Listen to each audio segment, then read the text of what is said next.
वो 10 साल बाद लागू क्यों होगा? क्या आज की नारी 10 साल इंतजार करेगी उसके लागू करने के लिए? क्या बात है, क्या बात है।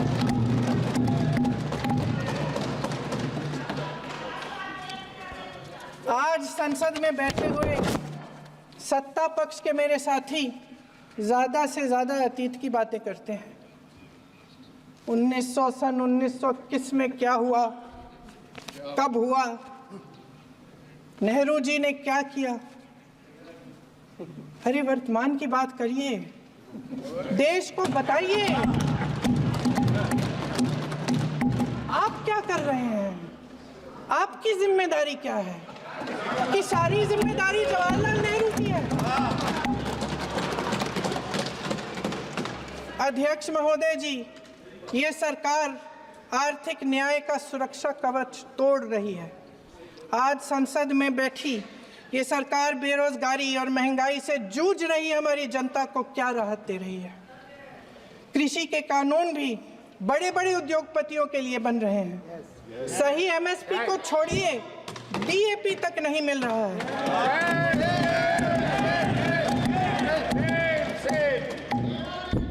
वायनाड से लेकर ललितपुर तक इस देश का किसान रो रहा है।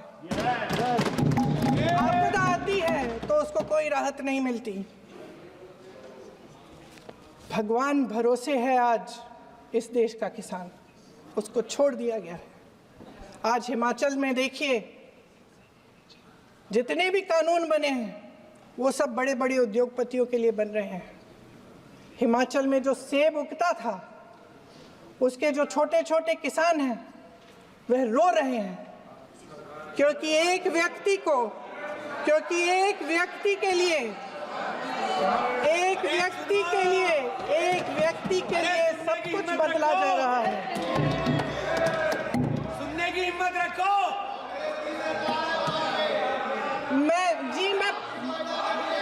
अध्यक्ष महोदय जी, अध्यक्ष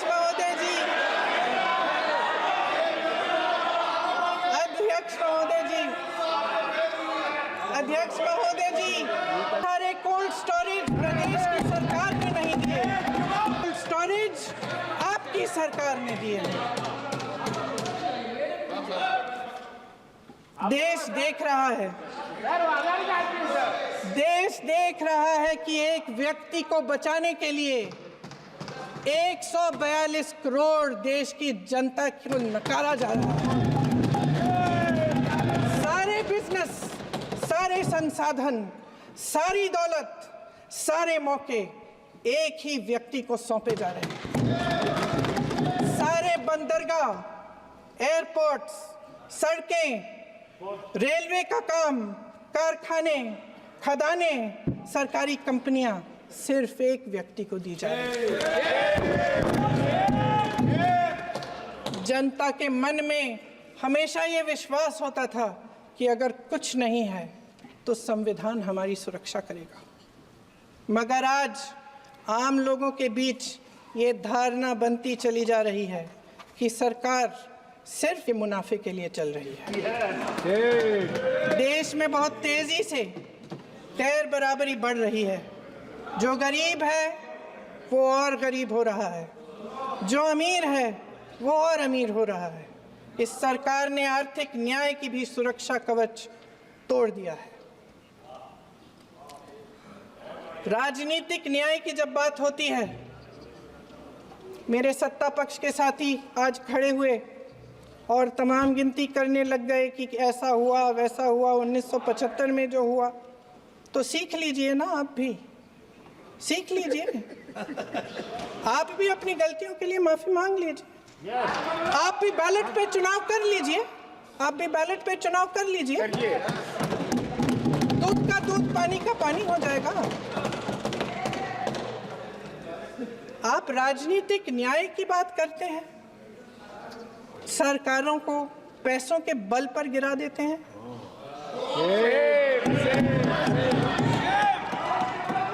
मेरा आग्रह है कि अपन संविधान में सकारात्मक बोले।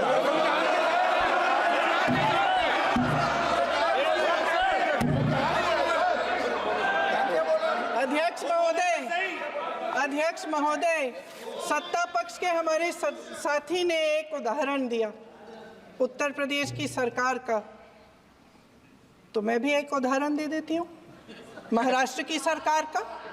मैं भी एक उदाहरण दे देती हूँ हिमाचल की सरकार को तोड़ने की कोशिश किसने की, पैसों के बल पे की, गोवा की सरकार। तमाम उदाहरण राजस्थान की, क्या ये सरकारें जनता ने नहीं चुनी थी? क्या संविधान इन पर लागू नहीं था? पूरी देश की जनता जानती है कि इनका हंसती है, जानती है कि इनके यहाँ तो वॉशिंग मशीन है।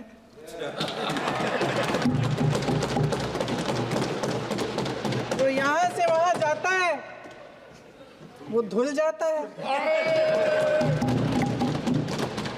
इस तरफ दाग, उस तरफ स्वच्छता। और मेरे कई ऐसे साथी हैं जो इस तरफ होते थे उस तरफ चले गए, मुझे दिख भी रहे हैं, वॉशिंग मशीन में शायद धुल गए हैं। अध्यक्ष महोदय, जहां भाईचारा और अपनापन होता था, जहां हमारे संविधान ने एकता का सुरक्षा कवच दिया था, वहां शक और घृणा के बीज बोए जा रहे हैं। एकता का सुरक्षा कवच तोड़ा जा रहा है। प्रधानमंत्री जी यहाँ सदन में संविधान की किताब को यूं माथे से लगाते हैं, लेकिन संभल में, हाथरस में, मणिपुर में जब न्याय की गुहार आती है, उठती है, तो उनके माथे पे शिकन तक नहीं आता।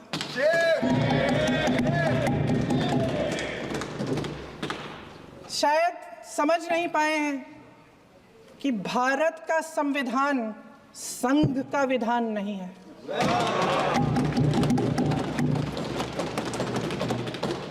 भारत के संविधान ने हमें एकता दी, हमें आपसी प्रेम दिया। उस मोहब्बत की दुकान जिस पर आपको हंसी आती है, उसके साथ करोड़ों देशवासी चले। करोड़ों देशवासियों के दिल में एक दूसरे के लिए प्रेम है, घृणा नहीं है।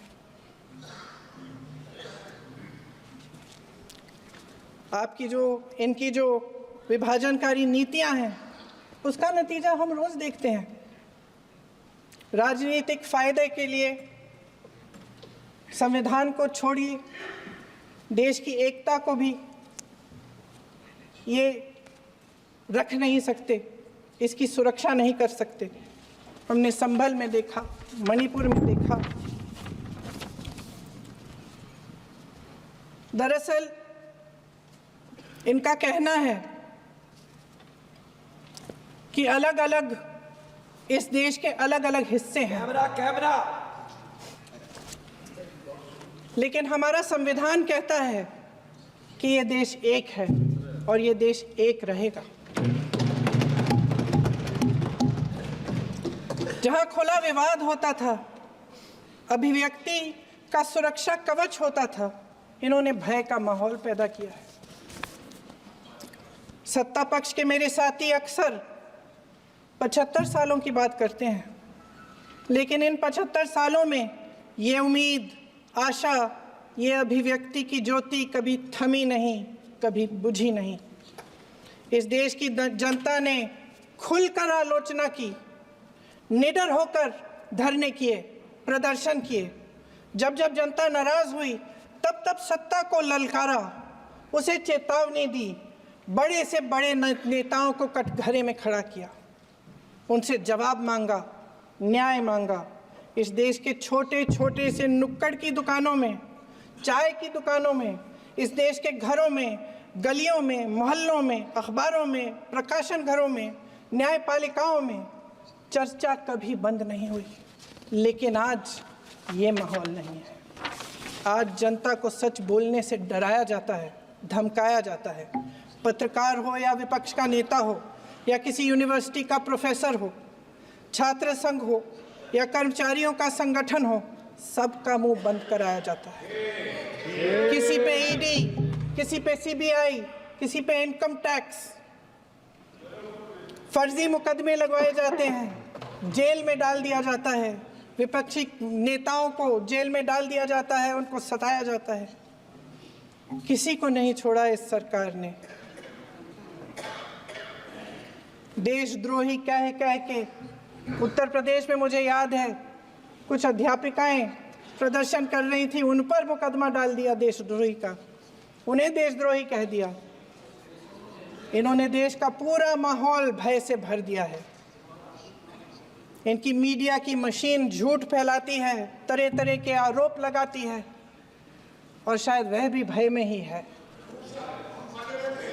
महोदय, मैं इस सदन को याद दिलाना चाहती हूँ कि ऐसा डर का माहौल देश में अंग्रेजों के राज में था।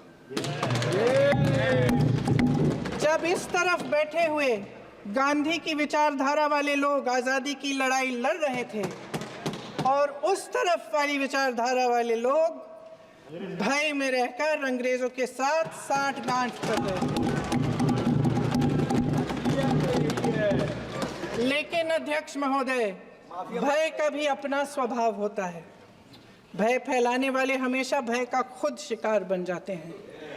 ये प्रकृति का नियम है। आज इनकी भी यही हालत हो गई है। भय फैलाने के इतने आदी हो गए हैं कि खुद भय में रहने वाले हैं। चर्चा से डरते हैं, आलोचना से घबराते हैं। कई दिनों से हम मांग रहे हैं कि चर्चा करिए, लेकिन चर्चा करने की हिम्मत ही नहीं है।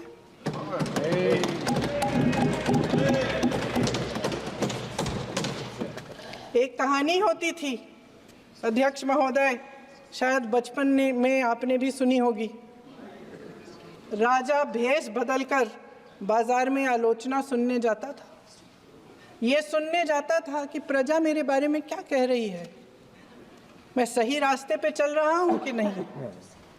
लेकिन आज का राजा, भेष तो बदलते हैं आज के राजा, शौक तो है उनको भेष बदलने का, लेकिन न जनता के बीच जाने की हिम्मत है और ना आलोचना सुनने की। महोदय, मैं तो सदन में नहीं हूं।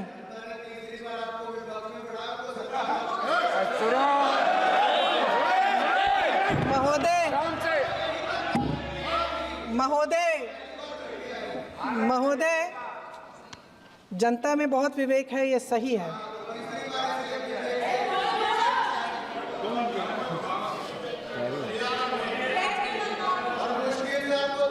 अच्छा महोदय, मैं सदन में नहीं हूँ, कुछ हाँ ठीक है, मैं सदन में नहीं हूँ, मात्र 15 दिनों से आ रही हूँ। लेकिन मुझे ताज्जुब होता है कि इन 15 दिनों में इतनी बड़े इश्यूज हैं, इतनी बड़ी बातें हैं, प्रधानमंत्री जी मात्र एक दिन के लिए, शायद 10 मिनट के लिए दिखे हैं सदन। बात यह है अध्यक्ष महोदय जी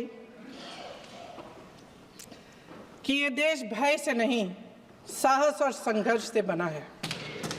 इसको बनाने वाले देश के किसान, जवान, देश के करोड़ों मजदूर और गरीब जनता है।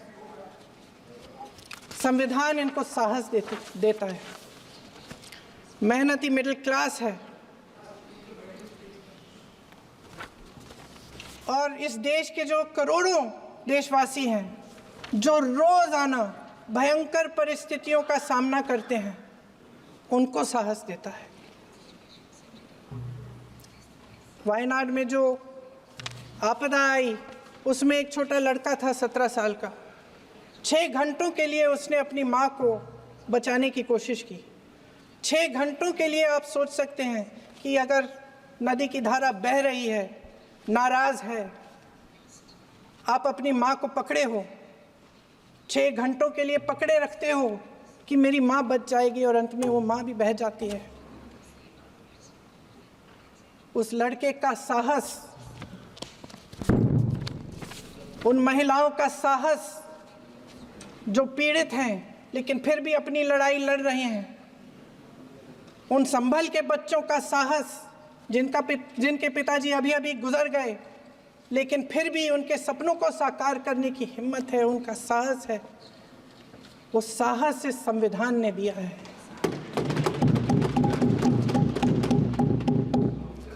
वो आत्मविश्वास इस संविधान ने दिया है। ये देश भय से नहीं चल सकता, ये देश साहस से ही चलेगा। भय की भी सीमा होती है, और जब वो सीमा पार हो जाती है, जब किसी को इतना दबाया जाता है कि उसको लगने लगता है कि अब मेरे पास खोने के लिए कुछ नहीं है, तब उसमें एक ऐसी शक्ति पैदा होती है जिसके सामने कोई कायर खड़ा नहीं हो सकता। ये देश कायरों के हाथों में ज़्यादा देर तक कभी नहीं रहा है। ये देश उठेगा, ये देश लड़ेगा, सत्य मांगेगा, सत्यमेव जयते। जय हिंद। अगले